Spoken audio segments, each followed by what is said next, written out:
Hello, everyone, and welcome. I'm excited to have you here today. Today, we're going to explore how to stay the course without losing sight of the bigger view. The title of our presentation is How to Stay the Course Without Losing the View, with a focus on discipline. Over the next few minutes, we'll discuss practical strategies to maintain focus, build discipline, and keep your eye on the ultimate goal. So, let's get started and make this a valuable session for all of us. We live in a world that worships performance. It's not just about being excellent anymore. It's about constantly improving, gaining visibility, and maintaining momentum. Every app we use, every job review we receive, every social feed we scroll through is humming with the same silent command. Keep going. Keep improving. Keep proving yourself. It's a relentless cycle that pushes us to keep moving forward, often without pause. And as we explore this theme today, I want us to think about what this constant drive for performance really means for us, both individually and collectively. So, we're often told to be consistent, but what does that really mean in today's world? Essentially, it boils down to being constantly measurable. Every moment should show progress, every effort should be visible, and every step should produce proof of achievement. This relentless focus on measurement can lead to a strange kind of exhaustion. We push ourselves to stay the course so intensely that we sometimes forget what that course is actually for. It's like we're so busy proving we're moving forward that we lose sight of the bigger picture. It's a reminder to stay awake while we move, meaning to keep aware of our true goals and purpose, even as we track our progress meticulously. Because in the end, being constantly measurable shouldn't mean losing ourselves in the process. Discipline, which once was seen as a form of devotion or dedication, has shifted into something different. It's now often used as a tool of pressure, almost a measuring stick for worth based on output rather than just presence. We've become good at being efficient, but sometimes that efficiency leaves us feeling hollow inside. We work hard, but it can make us feel detached from what truly matters. The real challenge isn't just about how to keep going. It's about how to persist without turning into something mechanical, without losing that sense of purpose or passion. It's about how we keep walking forward without losing sight of the horizon, the big picture that once inspired us to start the journey. And when we push ourselves to prove something, performance often becomes the only measure. But the danger there is performance without presence, where we're just going through the motions, and that breeds exhaustion. So, the key is to find a way to stay committed, to keep moving forward, but without losing ourselves or what initially motivated us to begin. There is a fundamental difference between discipline and control. Control is often driven by fear and action. It's like tightening our grip to prevent chaos from taking over. On the other hand, discipline is more like faith in motion. It's about staying true to ourselves even when things feel uncertain or unpredictable. Modern culture sometimes confuses these two ideas. We tend to think that discipline means rigidity, routine, and sacrifice.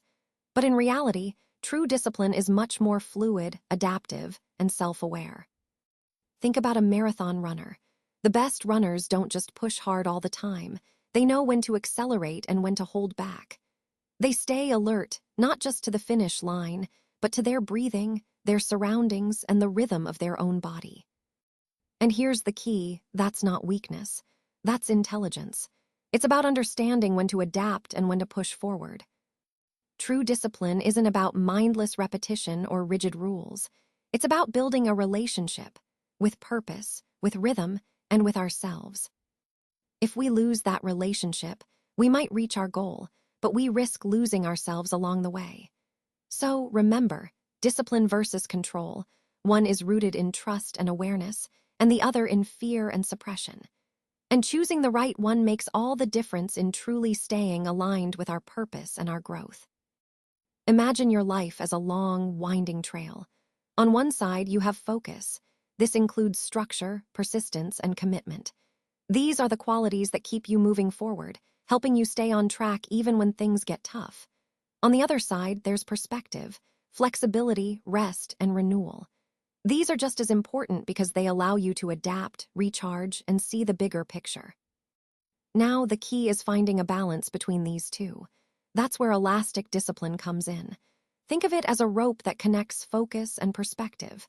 It bends when needed, giving you flexibility, but it doesn't break under pressure. It holds its shape, providing stability, but still allows for movement and adaptation.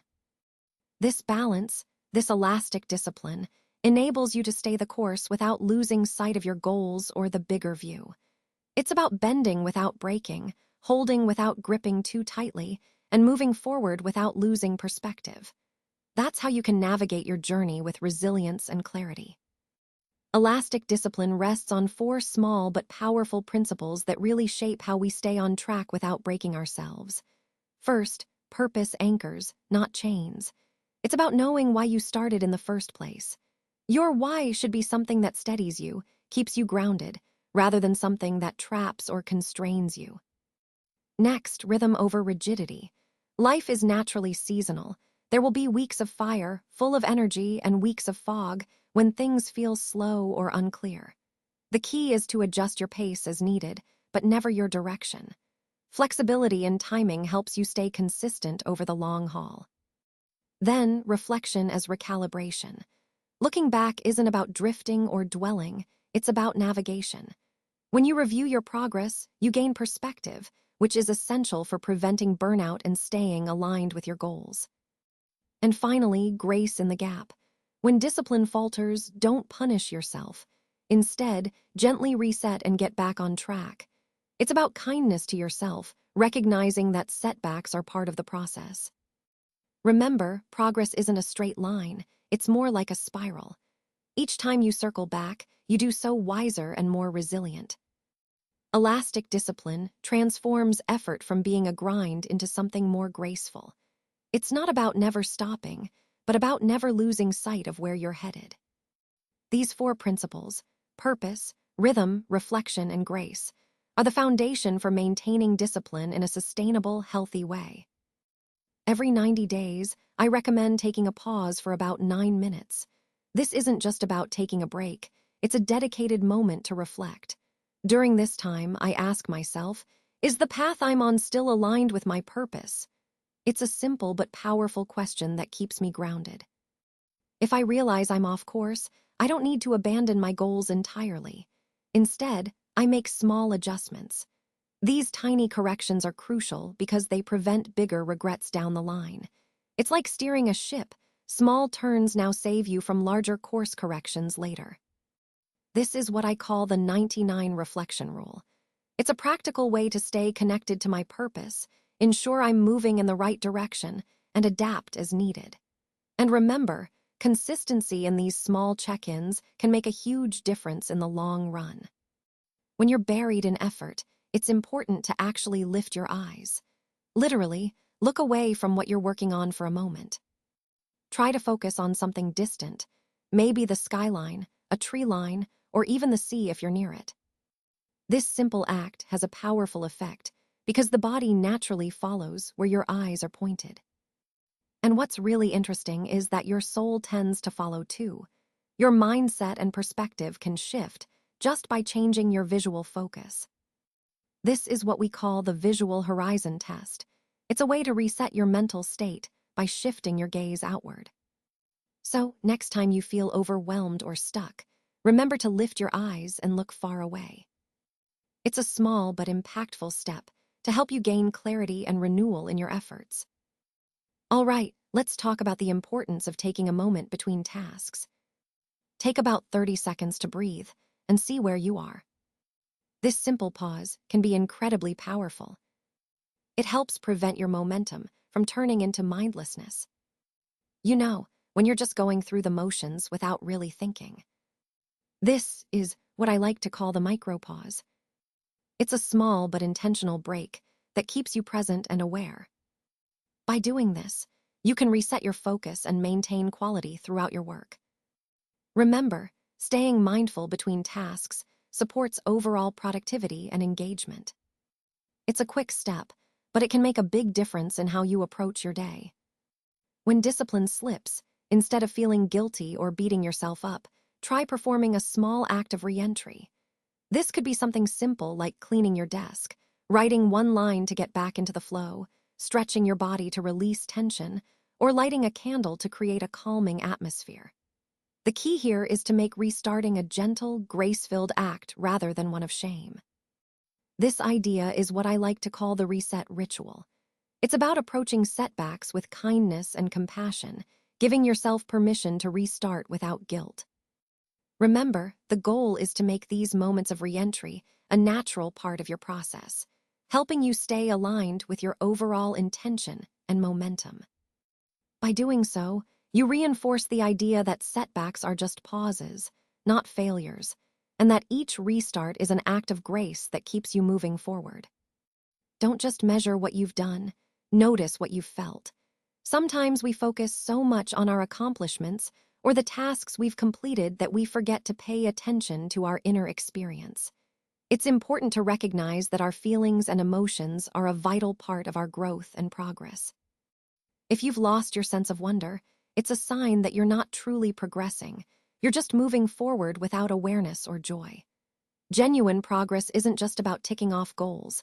It's about maintaining that sense of curiosity and delight in what you're doing. This brings us to the practice of joy.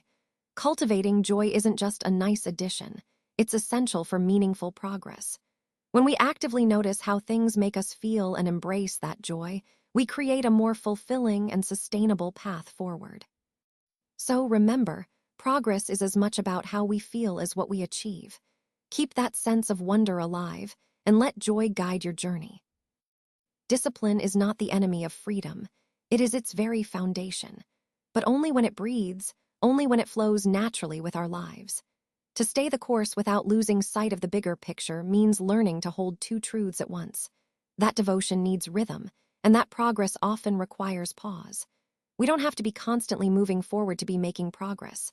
Sometimes, stepping back or taking a break allows us to see more clearly.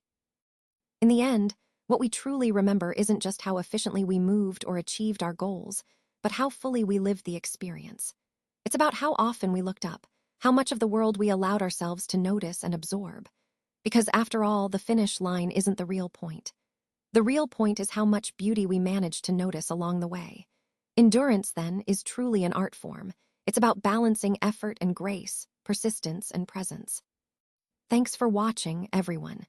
If you enjoyed this, please like the video, share it with others who might find it helpful, and subscribe to stay updated on future content.